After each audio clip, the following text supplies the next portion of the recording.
ወላጆች እዚህ ጋር እንድትጠነቀቁ የምፈልገው ልጆቻችሁ ላይ ኢናቴንሽን ላይ ያየናቸውን ምልክቶች በተለያየ አይነት ጊዜ ብታያቸው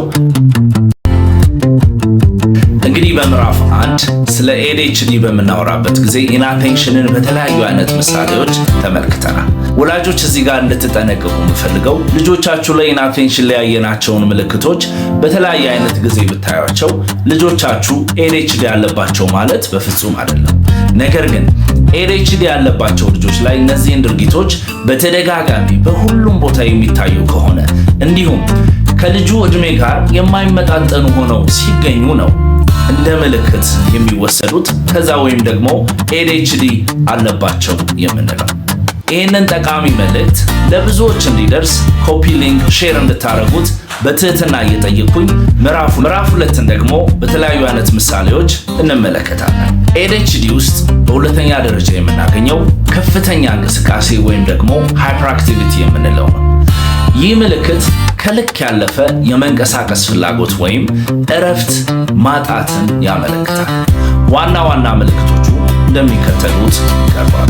በመጀመሪያ የምናገኘው የሰውነት እረፍት ማጣት ወይም ደግሞ ፊዚካል ሬስትለስነስ የምንለው ነው። ይህ ምልክት ልጁ በሰውነቱ ውስጥ ያለውን ከፍተኛ ኃይል ለመቆጣጠር በሚቸገርበት ጊዜ የሚያሳያቸው ምልክቶች ናቸው። በተቀመጠበት ቦታ ላይ ሆኖ እጆቹን ወይም እግሮቹን ያለማቋረጥ ማወራጨት ወይም ወለል ላይ እግሩን ደጋግሞ መታ ማድረግ እንዲሁም ወንበር ላይ ለረጅም ሰዓት ተረጋግቶ መቀመጥ አለመቻልና መቁነጥነጥ ወይም መገለባበጥ ናቸው። በሁለተኛ ደረጃ የምናገኘው ቦታዎችንና ሁኔታዎችን ያላማከለ እንቅስቃሴዎችን ማድረግ ነው ወይም ደግሞ ኢንአፕሮፕሪየት አክቲቪቲ የምንለው ነው። ልጁ እንቅስቃሴዎችን ከሁኔታዎች ጋር ከቦታዎች ጋር የማስማማት ችግር ይታይበታል። ለምሳሌ መሮጥ በማይገባበት ቦታ ሊሮጥ ይችላል። በጸጥታ ወይም በዝግታ የሚጫወቱ ጨዋታዎችን መጫወት ፈጽሞ አይችልም።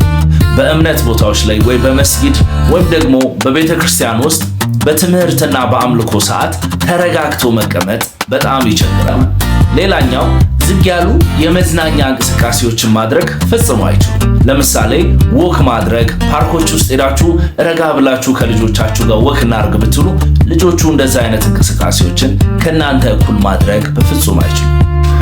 በሶስተኛ ደረጃ የምናገኘው የማያቋርጥ ኃይልና ግፊት ይፈልጋሉ ወይም ደግሞ ኮንስተንት ሞሽን ውስጥ መሆን ነው ሁል ጊዜ የሚፈልጉት። እንዲህ አይነት ልጆች ልክ እንደ ሞተር የሚነዳ ማሽን ሁል ጊዜ በእንቅስቃሴ ውስጥ መሆንን ነው የሚፈልጉት። አንዳንድ ጊዜ እረፍት ወስዶ ከመቀመጥ ይልቅ ሁል ጊዜ የሆነ እንቅስቃሴ ውስጥ መሆንን ይፈልጋሉ። ሌላኛው ካልተገደበ የሰውነት እንቅስቃሴ በተጨማሪ ከመጠን በላይ ማውራትን ይወዳሉ። እስካሁን ያየናቸውን 3 ምልክቶች በተለያዩ አይነት ምሳሌዎች በደንብ ግልጽ እንዲሆንልን እንመልከታቸው። የመጀመሪያው ማህበራዊና ሃይማኖታዊ ስርዓቶች ላይ የሚኖራቸውን ምልክቶች እንመልከት። እንደሚታወቀው በሀገራችን ሃይማኖታዊ ስርዓቶቻችን በጣም ጸጥ ያለና ረጅም ሰዓትን የሚወስድ ስርዓት ነው። እንዲህ አይነት ልጆች በእንዲህ አይነት የሃይማኖት ስርዓት በሚካሄድባቸው ቦታዎች ላይ ካጠገባቸው ካለ ሰው ጋር ወይ ደግሞ ከጓደኞቻቸው ጋር ሲጎነታተሉ፣ ወንበሩን ሲነኩት፣ ልብስ ሲነኩ፣ ኪሱ ሲገቡ፣ የሆነ ነገር ሲያረጉ ሬስትለስ ሲሆኑ በጣም ይስተዋላል። አንዳንድ ጊዜ ደግሞ ከእንደዚህ አይነት ቦታዎች ድንገት ሮጠው ሊወጡ ይችላሉ። ሌላኛው በማህበራዊ ህይወት ውስጥ የሚታይባቸው የተለያዩ ምልክቶች ለምሳሌ በለቅሶ ወይ ደግሞ በሰርግ ውስጥ ሰዎች ያንን ስርዓት ተረጋግተው በሚያደርጉበት ጊዜ የሰዎችን ሁሉ ሐሳብ የሚወስድና የሚረብሽ እንቅስቃሴዎችን ሲያደርጉ ይስተዋላል። ሁለተኛው ደግሞ በቤት ውስጥና በምግብ ሰዓት ላይ የሚያሳዩቸው ባህሪዎች ናቸው።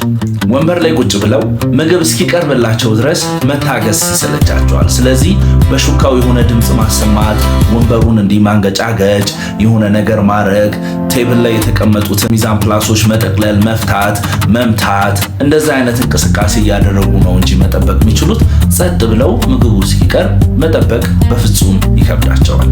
ሌላኛው ደግሞ በቤት ውስጥ የሚያደርጓቸው እንቅስቃሴዎች ያለምንም ምክንያት ከቤት ውስጥ መውጣት መግባት፣ በሩን መክፈት መዝጋት፣ በጣም አስፈሪ የሆኑ አካሄዶችን መሄድ፣ ሶፋው ላይ መውጣት፣ ከሶፋው ላይ መዝለል፣ ግድግዳው ላይ ለመውጣት መሞከር፣ የሆነ ነገር እንደዚህ አይነት ነገሮችን እያደረጉ ነው መዋል ጫት። ሶስተኛው ደግሞ ከሰዎች ጋር ወይም ደግሞ ከጓደኞቻቸው ጋር የሚኖራቸው ግንኙነት ላይ የሚታይባቸው እክል ነው። ወላጆች ከእንግዶቻቸው ጋር በሰላም ቁጭ ብለው እያወሩ እያለ በመሃል ገብተው እኔን ስሚ ማሚ እንደዚህ ሆኖ እንደዛ ሆኖ እያሉ ወሬ በማቋረጥ የነሱ ወሬ ብቻ እንዲሰሙ ሊጎተጉቷቸው ይችላሉ። ከጓደኞቻቸው ጋር በሰላም ዕቃ ከመጫወት ይልቅ ጩኸት፣ ሁካታ፣ የተለያዩ አይነት እንቅስቃሴዎች ያሉበትን ጨዋታ መጫወት ነው የሚፈልጉት። ምናልባት የሚጫወቷቸው ጨዋታዎች ረጋ ያሉና ዝግ ያሉ ከሆኑ ሊያበሳጫቸው ወይም ደግሞ ሊያናድዳቸው ስለሚችል በጣም እንቅስቃሴ የበዛበትን ነገር ማድረግ ይወዳሉ። እንግዲህ በሀገራችን ውስጥ እንዲህ አይነት ልጆችን በምንመለከትበት ጊዜ በአግባቡ ያላደጉ ልጆች ወይም ደግሞ የማይቀጡ ልጆች አድርገን ልንፈርጃቸው እንችላለን። ነገር ግን እንደዚህ አይነት ምልክቶች በተደጋጋሚ በሁሉም ቦታ የሚታዩ ከሆነ ADHD ያለባቸው ልጆች ሊሆኑ ስለሚችሉ ነገሩን ከሙያተኞች ጋር ቀርቦ መነጋገርና አስፈላጊውን የሆነ ትሪትመንት በመውሰድ ልጆቹ የተሻለ መረጋጋት፣ የተሻለ ትኩረት እንዲኖራቸው ማድረግ እንችላለን። ስለዚህ ይህንን ጠቃሚ መልእክት ለብዙ ሰዎች እንዲደርስ ሼር፣ ኮፒ ሊንክ፣ ሪፖስት እንድታደርጉ እንዲሁም ደግሞ ይህንን አካውንት ፎሎ በማድረግ ቤተሰብ እንድትሆኑ አደራላችኋለሁ። የሚቀጥለውን ምዕራፍ ደግሞ በሚቀጥለው ፕሮግራም ይዤላችሁ እመጣለሁ። እስከዛው ሰላም ሆኖ